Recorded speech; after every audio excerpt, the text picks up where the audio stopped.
కృతజ్ఞతలు నమస్కారాలు తెలియజేస్తున్నాను. మన మండలానికి 60 పాఠశాలకి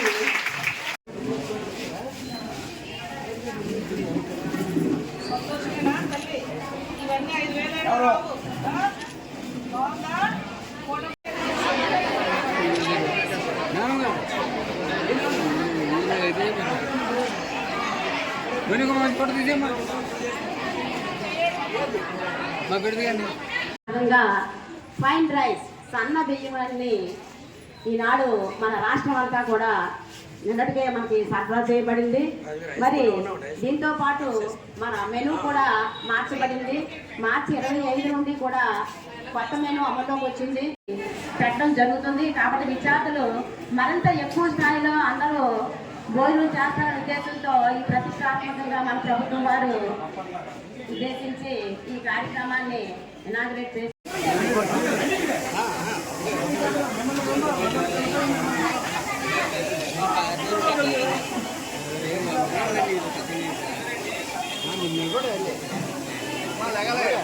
గత ప్రభుత్వం కంటే కూడా క్వాలిటీగా మీకు బ్యాగులు ఉండాలి, యూనిఫామ్స్ ఉండాలి.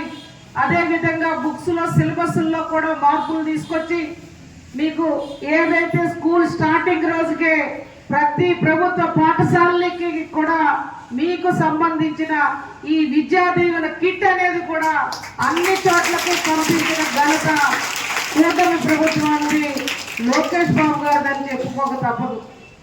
మరి వాళ్ళు చూసాం ఇవాళ సర్వేపల్లి రాధాకృష్ణ గారి పేరున మీకు ఉచితంగా బ్యాగ్ అనేది ఎంత క్వాలిటీతో చూసారో తల్లి. గతం ఎన్నడూ లేని విధంగా ఈనాడు నూతన అధ్యాయానికి నాంది పలుకుతూ ఇవాళ మన యువ నాయకుడైన లోకేష్ బాబు గారు మీ అందరి ప్రభుత్వ పాఠశాలలన్నీ కూడా జూన్ 12వ తారీఖున ప్రారంభోత్సవంలో భాగంగా మన ప్రభుత్వం కూటమి ప్రభుత్వం మన విద్యార్థుల కోసం అనేక నూతన సంక్షేమానికి శ్రీకారం చుడుతూ విద్యా దీవెన ప్రారంభోత్సవంలో భాగంగా మరి మొట్టమొదట ఈ సంవత్సర బడ్జెట్లో మన ఎస్కోట నియోజకవర్గం, ఎస్కోట మండలం, ఎస్కోట గర్ల్స్ హై స్కూల్లో ప్రారంభించుకోవడం ఇది ఒక అదృష్టం అని చెప్పి కూటమి ప్రభుత్వానికి అభినందనలు, ధన్యవాదాలు తెలియజేస్తూ రాష్ట్ర విద్యాశాఖ మంత్రులు సివిల్ సప్లయర్స్ నాదెండ్ల మనోహర్ గారు మరియు మీ యొక్క అమూల్యమైన యువ నాయకుడు, విద్యావంతుడు, ఈనాటి విద్యాశాఖకే వన్నె తెచ్చిన యువ విద్యాశాఖ మంత్రివర్యులు నారా లోకేష్ బాబు గారికి నేను విశాఖపట్నంలో బాలికల కమలా నెహ్రూ బాలికోన్నత పాఠశాలలో నేను కూడా ఆడపిల్లల స్కూల్లోనే చదువుకున్నాను. ఆనాడు మాకు ఇన్ని సౌకర్యాలు ఆనాడు ప్రభుత్వాల్లో లేవు. ఈనాడు చంద్రబాబు గారు వచ్చిన దగ్గర నుంచి ఇటువంటివన్నీ కూడా మరి లోకేష్ బాబు గారి వరకు, పవన్ కళ్యాణ్ గారి వరకు ఇవాళ ఈ కార్యక్రమాలన్నీ కూడా శ్రీకారం చుడుతున్నారు.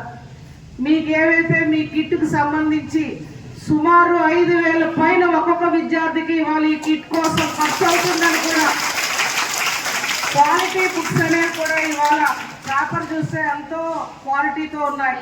నోట్ బుక్స్ అన్నీ క్వాలిటీ.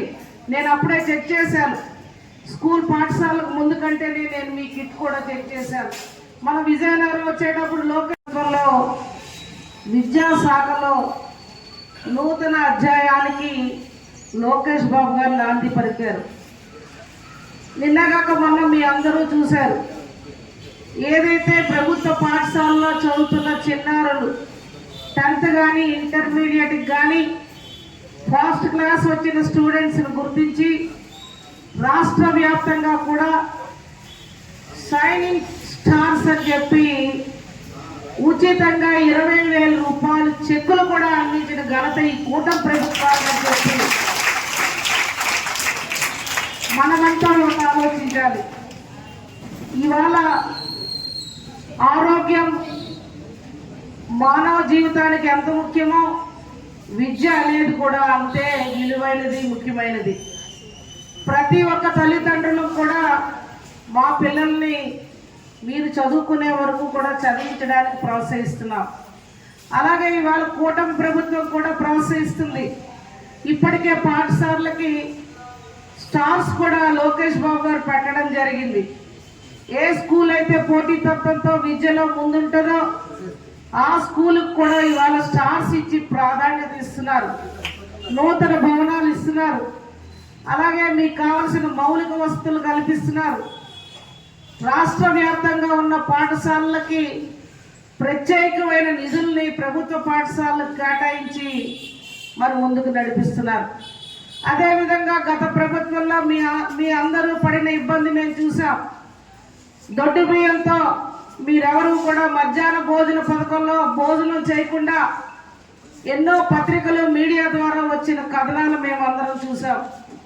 ఆనాడే రాష్ట్ర ముఖ్యమంత్రి వర్యులు చంద్రబాబు గారు ఆనాడే ప్రతిపక్ష నాయకుడిగా ఆనాటి ప్రభుత్వానికి చెప్పిన సన్నబియ్యం పాఠశాలలో పిల్లలకి అనారోగ్యాలకు గురవుతున్నారు, కడుపు నొప్పులు వస్తున్నాయి, ఇతర వ్యాధులకు గురవుతున్నారంటే ఆనాటి ప్రభుత్వం పరిచయం పెట్టింది. అందుకనే ప్రధానంగా ఇవాళ చంద్రబాబు గారు ఆలోచించారు. మన కూటమి ప్రభుత్వం వచ్చిన వెంటనే చిన్నారుల ఆరోగ్యం, వాళ్ళ యొక్క భవిష్యత్తును దృష్టిలో పెట్టుకొని నేను వస్తే సన్న బియ్యం పాఠశాలలకి మీ అందరికీ మధ్యాహ్న భోజనంలో అందజేస్తామని మాటిచ్చారు. ఆ మాటకే మీ అందరికీ మధ్యాహ్న భోజనానికి ఈ రోజు నుంచి సన్న బియ్యాన్ని అనేది ఇవ్వడం జరుగుతూ ఉంది.